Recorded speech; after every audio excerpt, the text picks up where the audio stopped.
आमर एसआई तरफ laser scanning outside जो करूँ से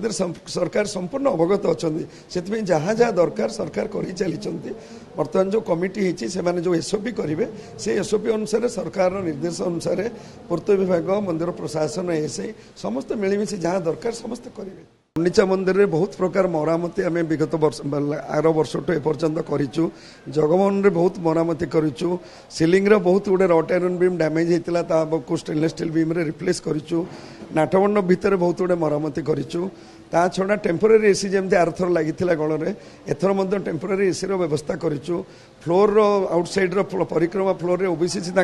विजय रास्तार किसी पत्थर बदल अन्य जगह जहाँ आनुषंगिक मरामती जोटा स्ट्रक्चराली दरकार बहुत गुड़े मरामती होकर गुंडीचा मंदिर पूरा सुरक्षित और सुंदर भाव भीतर सजे परिष्कार होकर प्रतिष्ठा ही अच्छी महाप्रभु मंडप मंडप को जावाई भक्त मैंने गुंडीचा मंदिर जावाई असुविधा सर के इनस्टलेशन एसी एसी जमी आम आरथर करूँ पूरा नाटमंडप भीतर सारा आम एसी करूँ किंतु जगमोहन में जेहेतु आमर नीति निर्घंट कराए महाप्रभु पाखक से सब पवन बाजबनी अमणिया नष्ट हेनी तेणु पूरा नाटमंडप भीतर एसी जगमोहन बाहर पटर जो आमर हल अच्छी सेकड़े भी किसी एसी देकर आम जगमोहन भितर को किसी पवन छाड़ुचु से जमी आरथर आयोजन करूँ से आयोजन करूँ। सर आसंता काली रत्न मंदार कमिटी बसवार कार्यक्रम रही तबे रथ सरिबा परे श्रीमंदिर गर्भगृह रत्न सिंहासन यही सब माने आपनकर पूरा इन्स्पेक्शन सब वर्ष रूटीन चेकअप करा आसंता काली भी से कार्य आरंभ हम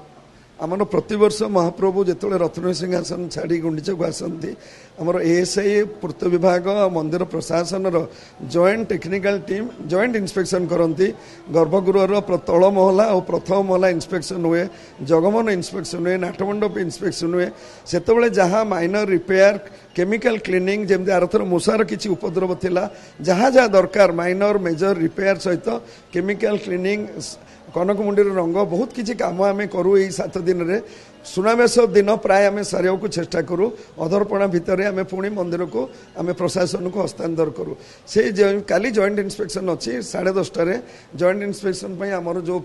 गर्भगृह जो टेक्निकल कमिटी मंदिर प्रशासन करिछि तार मुख्य चेयरमैन अच्छा डॉक्टर एस के भट्टाचार्य जे गर्भगृह 93 मसीहा कम सहित संश्लिष्ट थिले central building research institute director थिले 6 वर्ष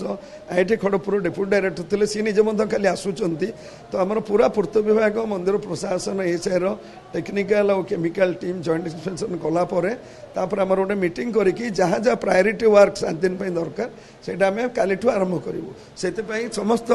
आरंभ प्रायोजित आरंभ सब बर्तमान आरंभ कराई। दीर्घ वर्ष धरी आपण श्रीमंदिर गर्भगृह हो बा गुंडीचा मंदिर गर्भगृह ये सब कार्य को तदारख करने दीर्घ दिन धरी नियोजित अच्छा सर जदि आम देखा जो रत्न भंडार को लेकिन जो इश्यू चली जो भाई भाव में समस्ते गोटे आशंका भितर रही रत्न भंडार अनेक क्षयक्षति ए संपर्क में रिपोर्ट भी एनसीपा आपणकर पूर्वतन अध्यक्ष भी रिपोर्ट भी से तो स्वर्गारोहण कर डॉक्टर मित्र तो आप भावुंट जे रत्न भंडार किसी ना किसी भीतर हो बाहर हो किसी क्षयक्षति होती जेहेतु आप एसआई सहित जड़ित अच्छा एसआई आर्कियोलॉजिस्ट अधिकारी सहित आलोचना कर मरामती नितांत आवश्यकता अच्छी सेटा तो सरकार गंभीरतार सहित नहीं कमिटी करिसेंती विभिन्न प्रक्रिया भी चली आमर एसआई तरफ लेजर स्कानिंग आउटसाइड जो करूँ से सरकार संपूर्ण अवगत अच्छा से जहाँ जहाँ दरकार सरकार कर चली बर्तमान जो कमिटी होती से जो एसओपी करेंगे से एसओपी अनुसार सरकार निर्देश अनुसार पूर्त विभाग मंदिर प्रशासन एसआई समस्त मिलमिशी जहाँ दरकार समस्त करेंगे।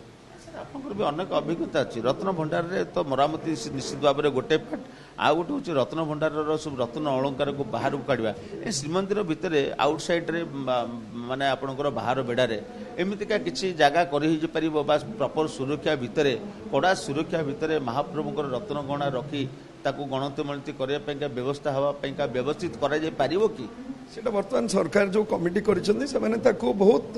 गभीरतार सहित विचार करुँच विभिन्न पर्यायर और ठीक समय ठीक निष्पत्ति भी नियाजिब आपण मैंने धैर्य धीरे रुहतु। आप शुणुले जे डॉक्टर एनसी पाल जो भाव में मत प्रकाश करुले जेहेतु आसंता काली हूँ गर्भगृह मरामती करा कहीं श्रीमंदिर गर्भगृह प्रति वर्ष गोटे रूटीन चेकअप कराए ताकू भी अंपटे देखा गुंडीचा मंदिर भी संपूर्ण भाव में प्रस्तुत रही कौन असुविधा हेब ना ତେବେ ଆଗକୁ ଯେଉଁ ରତ୍ନଭଣ୍ଡାର କମିଟି ଆସିବ ରତ୍ନଭଣ୍ଡାର ଗଣତି ମଣତି ସହିତ ତା ସହିତ ବି ମଧ୍ୟ ରତ୍ନଭଣ୍ଡାରର ସୁରକ୍ଷା ପାଇଁକା ବି ମଧ୍ୟ ପଦକ୍ଷେପ ନିଆଯିବ। ତେବେ କମିଟି ଯାହା ନିଷ୍ପତ୍ତି ନେବେ ସେହି ଅନୁସାରେ କାର୍ଯ୍ୟ ଆଗକୁ ବଢ଼ିବ ବୋଲି ଡକ୍ଟର ଏନ୍.ସି. ପାଲ୍ ସୂଚନା ଦେଇଛନ୍ତି। ପୁରୀରୁ କ୍ୟାମେରା ପର୍ସନ ସୋମନାଥଙ୍କ ସହ ପ୍ରଦୀପ ମହାନ୍ତି, OTV।